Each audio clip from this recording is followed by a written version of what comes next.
As it turned out, Bond never had to make a decision on the committee's final report. He'd complimented his secretary on a new summer frock.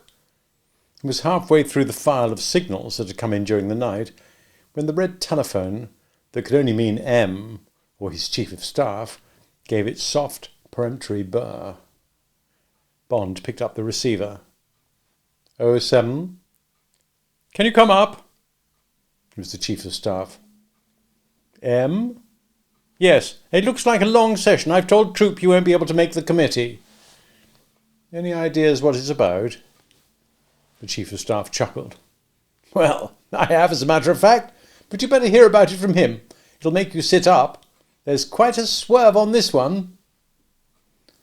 As Bond put on his coat and went out into the corridor, banging the door behind him, he had a feeling of certainty that the starter's gun had fired and that the dog days had come to an end.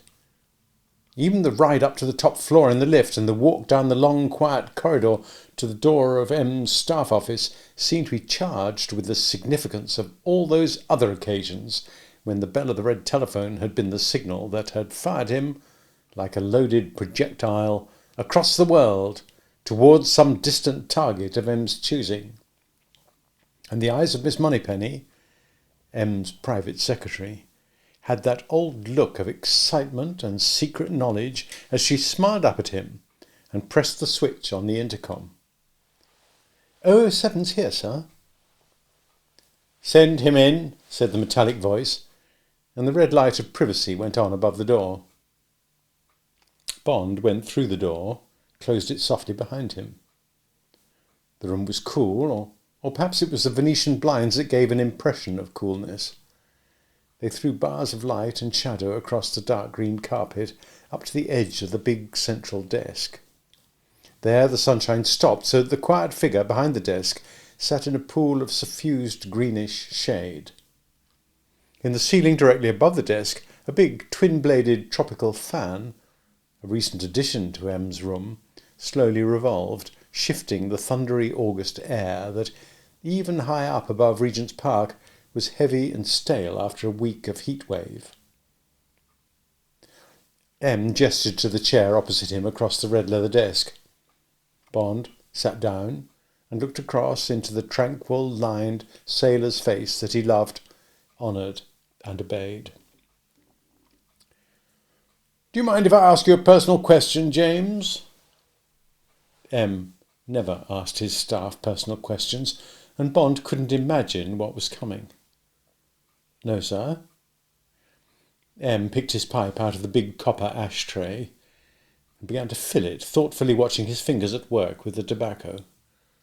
He said harshly, You needn't answer, but it's to do with your friend, Miss Case. As you know, I don't generally interest myself in these matters, but I did hear that you had been, seeing a lot of each other since that diamond business. Even some idea you might be going to get married. M glanced up at Bond and then down again. He put the loaded pipe into his mouth and set the match to it. Out of the corner of his mouth, as he drew at the jigging flame, he said, Care to tell me anything about it?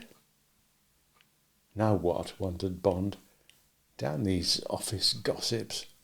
He said gruffly, Well, sir, we did get on well. There was some idea we might get married, but then she met some chap in the American Embassy, on the military attaché staff, Marine Corps Major, and I gather she's going to marry him. They've both gone back to the States. As a matter of fact, probably better that way. Mixed marriages aren't often a success. I gather he's a nice enough fellow. Probably suit her better than living in London. She couldn't really settle down here. Fine girl, but she's a bit neurotic. We had too many rows, probably my fault. Anyway, it's over now. M gave one of the brief smiles that lit up his eyes more than his mouth. I'm sorry if it went wrong, James, he said. There was no sympathy in M's voice. He disapproved of Bond's womanizing, as he called it to himself, while recognising that his prejudice was the relic of a Victorian upbringing. But as Bond's chief, the last thing he wanted was for Bond to be permanently tied to one woman's skirts. Perhaps it's for the best. Doesn't do to get mixed up with neurotic women in this business. They hang on to your gun arm, if you know what I mean. Forgive me for asking about it. Had to know the answer before I told you what's coming up. It's a pretty odd business. Be difficult to get you involved if you're on the edge of marrying or anything of that sort. Bond shook his head, waiting for the story. All right then, said M. There was a note of relief in his voice. He leant back in his chair and gave several quick pulls on his pipe to get it going. This is what's happened. Yesterday there was a long signal in from Istanbul. Seems on Tuesday the head of Station T got an anonymous typewritten message which told him to take a round ticket on the 8 p.m. ferry steamer from the Galata Bridge to the mouth of the Bosphorus and back. Nothing else. Head of T's an adventurous sort of chap, and of course he took the steamer. He stood up forward by the rail and waited. After about a quarter of an hour, a girl came and stood beside him. A Russian girl, very good looking, he says, and after they'd talked a bit about the view and so on, she suddenly switched. And in the same sort of conversational voice, she told him an extraordinary story. M paused to put another match to his pipe. Bond interjected. Who is head of T, sir? I've never worked in Turkey. A man called Kerim, Darko Kerim. Turkish father, English mother. Remarkable fellow. Been head of T since before the war. One of the best men we've got anywhere. Does a wonderful job. Loves it. Very intelligent. And he knows all that part of the world like the back of his hand. M dismissed Kerim with a sideways jerk of his pipe. Anyway, the girl's story was that she was a corporal in the MGB, had been in the show since she left school and had just got transferred to the Istanbul Centre as a cipher officer. She'd engineered the transfer because she wanted to get out of Russia and come over. Oh, that's good, said Bond. Might be useful to have one of their cipher girls. But why does she want to come over? M looked across the table at Bond. Because she's in love. He paused and added mildly. She says that she's in love with you. In love with me? Yes, with you. That's what she says. Her name's Tatiana Romanova. Ever heard of her? Good God, no. I mean, no, sir. M smiled at the mixture of expressions on Bond's face. But what the hell does she mean? Has she ever met me? How does she know I exist? Well, said M, the whole thing sounds absolutely ridiculous, but it's so crazy that it just might be true. This girl is 24. Ever since she joined the MGB, she's been working in their central index, same as our records, and she's been working in the English section of it. She's been there 6 years. One of the files she had to deal with was yours. I'd like to see that one, commented Bond. Her story is that she first took a fancy to the photographs they've got of you, admired your looks and so on. M's mouth turned downwards at the corners as if he had just sucked on a lemon. She read up all your cases, decided that you were a hell of a fellow. Bond looked down his nose. M's face was non-committal. She said you particularly appealed to her because you reminded her of the hero of a book by some Russian fellow called Lermontov. Apparently it was her favourite book. This hero chap liked gambling and spent his whole time getting in and out of scraps. Anyway, you reminded her of him. She says she came to think of nothing else, and one day the idea came to her that if only she could transfer to one of their foreign centres, she could get in touch with you, and you would come and rescue her. I've never heard such a crazy story, sir. Surely Head of T didn't swallow it. Now, wait a moment. M's voice was testy. Just don't be in too much of a hurry simply because something's turned up you've never come across before. Suppose you happen to be in a film star instead of being in this particular trade. You'd get daft letters from girls all over the world, stuffed with heaven knows what sort of rot about not being able to live without you and so on. Here's a silly girl doing a secretary's job in Moscow. Probably the whole department is stuffed by women like our records, not a man in the room to look at. And here she is, faced with your dashing features on a file that's constantly coming up for review. And she gets what I believe they call a crush on these pictures, just as secretaries all over the world get crushes on these dreadful faces in the magazines. M waved his pipe sideways to indicate his ignorance of these grisly female habits. The Lord knows I don't know much about these things, but you must admit that they happen. Bond smiled at the appeal for help. Well, as a matter of fact, sir, I'm beginning to see that there is some sense in it. There's no reason why a Russian girl shouldn't be just as silly as an English one. But she must have got guts to do what she did. Does Head of T say if she realised the consequences if she was found out? He said she was frightened out of her wits, said M. Spent the whole time on the boat looking round to see if anybody was watching her.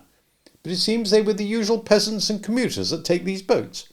And as it was a late boat, there weren't many passengers anyway. But wait a minute, you haven't heard half the story. M took a long pull at his pipe and blew a cloud of smoke up towards the slowly turning fan above his head. Bond watched the smoke get caught up in the blades and whirled into nothingness. She told Kerim that this passion for you gradually developed into a phobia. She got to hate the sight of Russian men. In time this turned into a dislike of their regime, and particularly of the work she was doing for them, and so to speak, against you. So she applied for a transfer abroad, and since her languages were very good, English and French, in due course she was offered Istanbul if she would join the cipher department, which meant a cut in pay. To cut a long story short, after 6 months' training, she got to Istanbul about 3 weeks ago. Then she sniffed about and soon got hold of the name of our man Kerim. He's been there so long that everybody in Turkey knows what he does by now. He doesn't mind, it takes people's eyes off the special men we send in from time to time. There's no harm in having a front man in some of these places. Quite a lot of customers would come to us if they knew where to go and who to talk to. Bond commented, The public agent often does better than the man who has to spend a lot of time and energy keeping under cover. So, she sent Kerim the note, and now she wants to know if he can help her. M paused and sucked thoughtfully at his pipe. Of course, Kerim's first reactions were exactly the same as yours, and he fished around looking for a trap, but he simply couldn't see what the Russians could gain from sending this girl over to us. All this time the steamer was getting further and further up the Bosphorus, and soon it'd be turning to come back to Istanbul, and the girl got more and more desperate as Kerim went on trying to break down her story. Then, M's eyes glittered softly across at Bond, came the clincher. That glitter in M's eyes, thought Bond. How well he knew those moments when M's cold grey eyes betrayed his excitement and their greed. She had a last card to play. She knew it was the ace of trumps. If she could come over to us, she would bring her cipher machine with her. It's the brand new Spectre machine, the thing we'd give our eyes to have. God, said Bond softly, his mind boggling at the immensity of the prize. The Spectre, the machine that would allow them to decipher the top-secret traffic of all. To have that, even if its loss was immediately discovered and the settings changed, or the machine taken out of service in Russian embassies and spy centres all over the world, would be a priceless victory.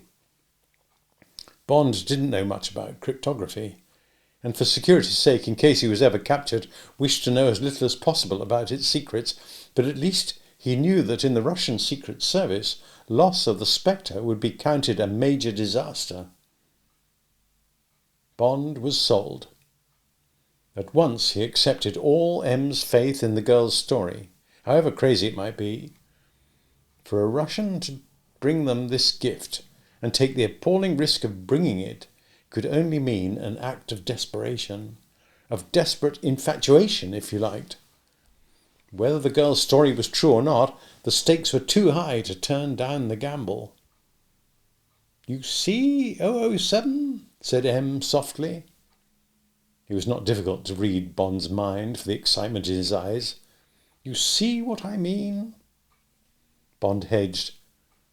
But did she say how she could do it? Oh, not exactly, but Kerim says she was absolutely definite.